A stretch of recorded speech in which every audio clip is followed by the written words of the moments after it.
हाँ टाइम लगेगा तनका। बहुत अच्छा कर रहे हैं, बहुत अच्छा कर रहे हैं। पढ़ाने का तरीका बेस्ट है, समझे, बोलने का तरीका बेस्ट है, लेकिन यहाँ पे जो बताया है ऐसे से आप फोर्स लगता है, ऐसे से बताओ कैसे से फोर्स लगता है, ऐसे से कुछ कैसे से बताओ। हाँ हाथ की तरह पर वही दूसरा।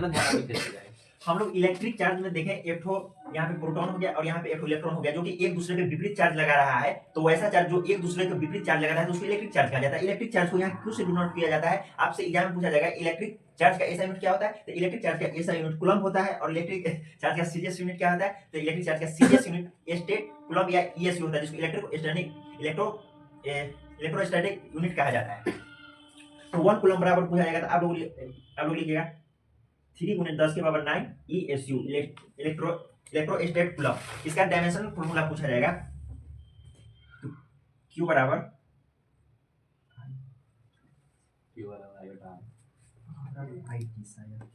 इसका डायमेंशनल फॉर्मूला IT होता है या फिर AT।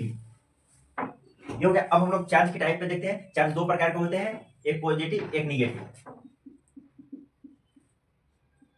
पॉजिटिव, अगर जो पॉजिटिव के साथ होगा तो वो रिपल्सन करेगा, नेगेटिव के साथ भी होगा तो रिपल्सन करेगा। अगर जो चार्ज ऑपोजिट रहेगा तो एक दूसरे के साथ अट्रैक्शन करेगा। आप लोग क्लास 10th में आप लोग को सर एग्जांपल में समझाए होंगे, लड़का और लड़की के बीच में हमेशा अट्रैक्शन होता है, और लड़का और लड़का में रिपल्सन होगा, और लड़की और लड़की में भी रिपल्सन होगा। सिर्फ दो अपोजिट जेंडर में अट्रैक्शन होता है। तो यहाँ पे इसको लिख सकते हैं रिपल्सन। और एक पॉजिटिव और एक नेगेटिव रहेगा तो इसको अट्रैक्शन। ये हो गया। अब हम लोग देखते हैं चार्ज। आपसे पूछा जाएगा कि नेट चार्ज किसी न्यूट्रल बॉडी पे चार्ज होता है या नहीं होता है, तो आप लोग बोलेगा किसी न्यूट्रल बॉडी पे चार्ज होता है। जितना पॉजिटिव होगा उतना ही नेगेटिव होगा, मतलब जितना प्रोटॉन का संख्या होगा उतना ही इलेक्ट्रॉन का संख्या होगा। और नेट चार्ज पूछा जाएगा तो नेट चार्ज 0 होता है, क्योंकि देख लीजिए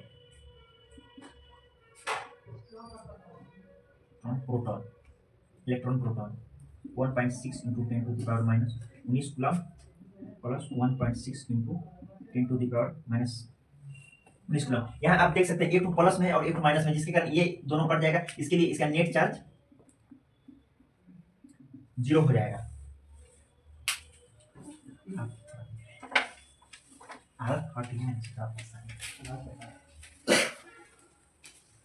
अब हम लोग चार्ज के और टाइप देखते हैं। एक तो देखेंगे एडिविटी ऑफ चार्ज, उसका क्वांटिनाइजेशन ऑफ चार्ज, उसका देखते हैं कंजर्वेशन ऑफ चार्ज। तो पहले देखते हैं हम लोग एडिविटी ऑफ चार्ज।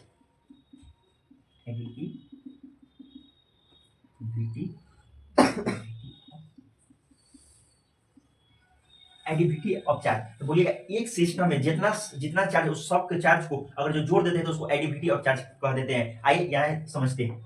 ये एक सिस्टम हो गया, इसके अंदर में 2 कूलम हो गया, 3 कूलम हो गया, 4 कूलम हो गया। तो आप इस सबको जोड़ दीजिएगा तो इसको एडिविटी ऑफ चार्ज कहा जाता है। जैसे में 2 कूलम, 4 कूलम और -3 कूलम हो गया, तो 2 और 4 6 कूलम हो गया और -3 कूलम, तो ये 3 कूलम हो गया। तो आप किसी एक सिस्टम में जो चार्ज रहेगा और आप उसको जोड़ दीजिएगा तो उसको एडिविटी ऑफ चार्ज कहा जाता है। अब हम लोग देखते हैं कंजर्वेशन ऑफ चार्ज। आप लोग को बताया गया होगा क्लास 10 में या 9 में, चार्ज कभी भी नष्ट नहीं होता, वह एक रूप से दूसरे रूप में ट्रांसफर होता है। जिसका इंग्लिश में डिफिनीशन होता है चार्ज कैन नाइदर, छोड़िए इसका दूसरा डिफिनीशन देखते हैं।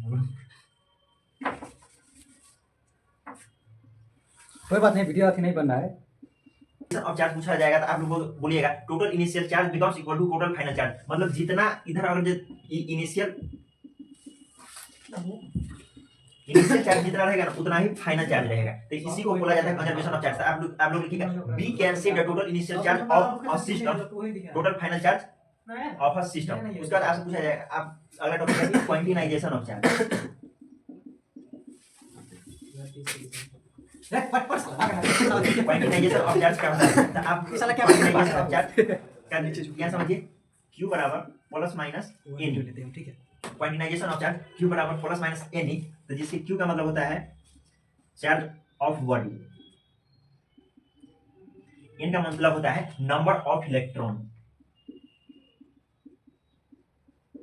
और E का मतलब होता है चार्ज ऑफ इलेक्ट्रॉन। आप लोग को बोला जाएगा क्वांटिनाइजेशन ऑफ चार्ज इसका डिफिनीशन बनाने के लिए, तो बोलिएगा charge on the body becomes equal to number of electron को इंटीग्रल भी बोला जाता है। Integral charge on the body becomes equal to integral multiple charge of electron, तो इसी को क्वांटिनाइजेशन ऑफ चार्ज बोला जाता है।